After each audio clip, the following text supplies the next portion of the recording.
Hay una gran diferencia entre la voluntad, o sea, el poder de elección, y la fuerza de voluntad, o más bien autodisciplina. ¿Te gustaría saber cuál es la diferencia? Me imagino que sí.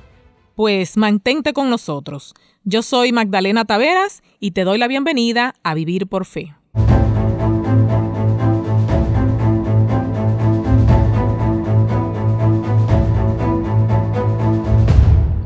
Aquí estoy con el pastor Sergio Rubio, teólogo y escritor. Hola, pastor, bienvenido a nuestro programa. Muchas gracias, Magdalena. Un saludo para ti y también para todas las personas que escuchan este segmento.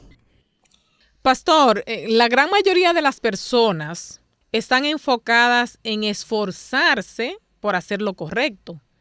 Pero yo estuve leyendo que hay una diferencia muy marcada entre voluntad y fuerza de voluntad. ¿Me puede aclarar estos dos conceptos? Así es. Hay una gran diferencia entre lo que es la voluntad y la fuerza de voluntad en el contexto del plan de salvación y de la vida cristiana. La diferencia entre ambas, entre voluntad y la fuerza de voluntad, consiste en que la voluntad es la facultad de elegir o de decidir. O sea, yo tomo entonces una decisión y entonces la fuerza de voluntad es el poder gobernante en la naturaleza del ser humano, lo que se llama el dominio propio o la facultad que nosotros tenemos de la autodisciplina. Entonces allí hay una diferencia muy grande entre esos dos conceptos, voluntad y también fuerza de voluntad. Según lo que usted me explica, pastor, la autodisciplina o dominio propio es esencial para obtener la salvación. Pero no sé hasta qué punto esto va relacionado a la sumisión. ¿Podría explicarme? La sumisión de la voluntad va dirigida hacia una búsqueda constantemente de Dios. De tal manera que nosotros tomamos la decisión de buscar al Señor, rendir nuestra voluntad a Dios. Y esto significa entonces que hemos elegido de una manera voluntaria someternos a Dios, como lo dice la Escritura. Y entonces, cuando nuestra voluntad se entrega a Cristo, le permitimos que Él comience a hacer el trabajo en nuestras vidas. Y entonces se parece mucho, Magdalena, a un ebanista que trabaja en un trozo de madera rústica. Entonces la madera como que permite que el ebanista trabaje en ella. Entonces comienza a quitarle todas las escorias, todas las torceduras, todos los nudos que tiene esa madera para fabricar un mueble que puede estar en la casa del rey. ¿Y cómo se logra eso, pastor? Llevándolo a lo práctico, a lo que estamos hablando. ¿Cómo se logra? De hecho, hubo una vez cuando una persona recibió el llamado de entregarse a Cristo, y generalmente cuando las personas escuchan este llamado, Magdalena, ellos dicen que no están preparados. Es como la respuesta para esa invitación. Entonces, recuerdo que le hicimos la parábola del roble y el ebanista. Uh-huh. Y les pusimos esa parábola diciéndole, bueno, que si un ebanista, una persona que trabaja en madera, va a buscar un roble, que es un árbol donde hacen muchos trabajos preciosos en madera, y el roble le dice, no, ebanista, yo no puedo ir contigo porque tengo muchos nudos, tengo muchas torceduras. Entonces sencillamente el ebanista le diría, vamos a mi taller, vamos allá a mi taller, que allá yo te voy a aplicar todos los instrumentos de mi carpintería, de mi ebanistería, para quitarte las torceduras, para quitarte también todos los nudos que tú tienes y convertirte en un precioso mueble que pueda estar en la casa del rey. Lo que quiere decir que esto se da cuando nosotros rendimos nuestra voluntad a Dios y le damos permiso al Espíritu Santo para que haga la obra en nosotros. Entiendo, sí. Esa es la forma en que se logra entonces. ¿Y cómo podemos utilizar esta facultad de elección en nuestra experiencia cristiana? Bueno, la facultad de decidir, nosotros debemos usarla de tal manera que podamos rendir esa voluntad al Señor, porque el Espíritu Santo hace un trabajo maravilloso en nosotros si es que despierta la situación que nosotros tenemos o en la condición donde nosotros estamos. El Espíritu Santo nos dice, mira, tú andas por un camino que no está bien, o sea, tú andas por el camino de muerte y yo te quiero salvar. Entonces como que comienza a despertarse la voluntad nuestra, la capacidad de decidir, y escogemos entonces seguir el camino que el Señor nos está trazando.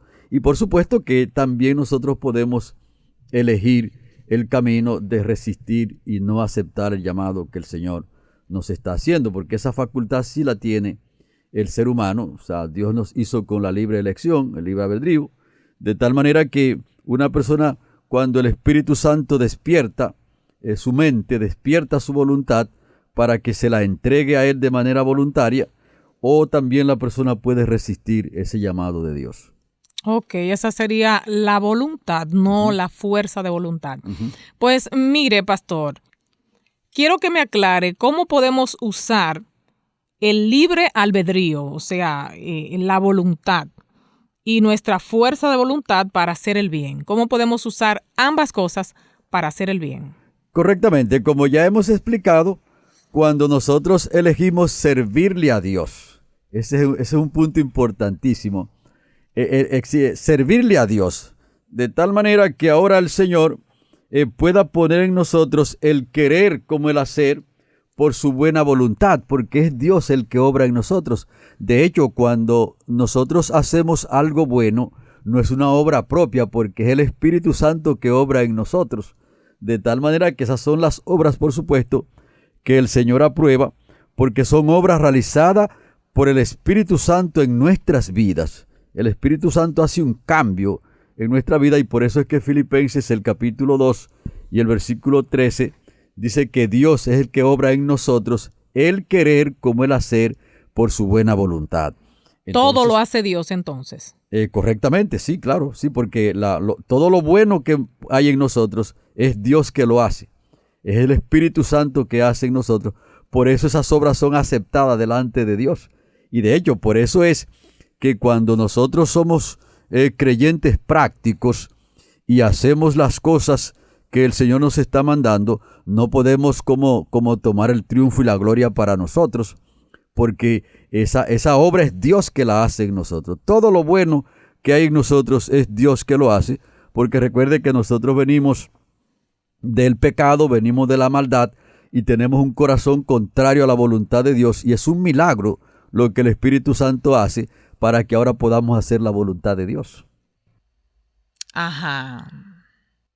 Pastor, usted dice que mi papel consiste en buscar de Dios y Él es quien pondrá en mí ese deseo para hacer lo correcto. Esa parte yo la entiendo y sería lo ideal. Pero, ¿qué usted considera que yo debo hacer para buscarle, para sentir ese deseo de buscarle cada día? Es interesante porque nosotros ahora, cuando llegamos a ser cristianos guiados por el Espíritu Santo, necesitamos ahora practicar los hábitos diarios de la lectura de la Biblia, de la oración, del servicio también a las demás personas, porque no hay tal cosa como un verdadero cristiano que no sea una persona que esté sirviendo a los demás.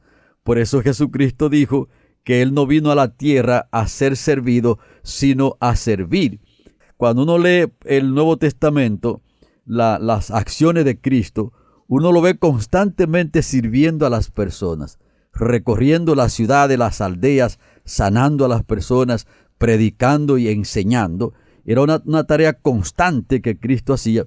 Entonces, un verdadero creyente necesita ejercer esos hábitos, ejercitarse en esos hábitos de la oración, del estudio de la Biblia y también del servicio a las demás personas. Entonces, cuando hace esos ejercicios constantemente, se mantiene como en el camino y se mantiene entonces como una persona que ciertamente el Señor lo ha llamado a su servicio. Y si yo realizo 1 o 2 solamente, ¿en qué esto me ayuda? ¿O cómo me afecta si me falta 1?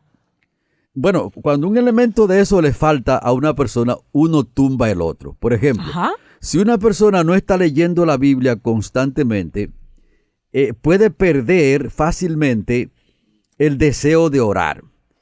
Y si ora y estudia la Biblia y no sale a servirle a los demás, llega un momento cuando cae como en una rutina, como en una tradición, como los escribas y fariseos.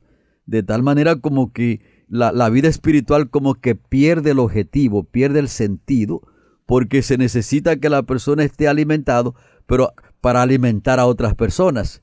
Y cuando está alimentando a otras personas, que está sirviendo a Dios, entonces como que su fe se les renueva cada vez. Por ejemplo, las personas que nos están escuchando, Magdalena, que se mantienen sirviendo a Dios, se nota como que el gozo siempre lo tienen vivo y tienen como una razón de ser para avanzar a las cosas. Y los que están sentados, entonces como que la vida espiritual como que se le convierte en monótona. Correctamente, se convierte en monótona, porque así lo dice uno de nuestros libros, El deseado de todas las gentes, que cuando no hay labor activa por las demás personas, el amor se desvanece y se empaña la fe. Eso es un asunto complicado, porque ciertamente el Señor nos ha llamado para que nosotros estemos en ejercicio constante en la dirección que Él nos ha llamado.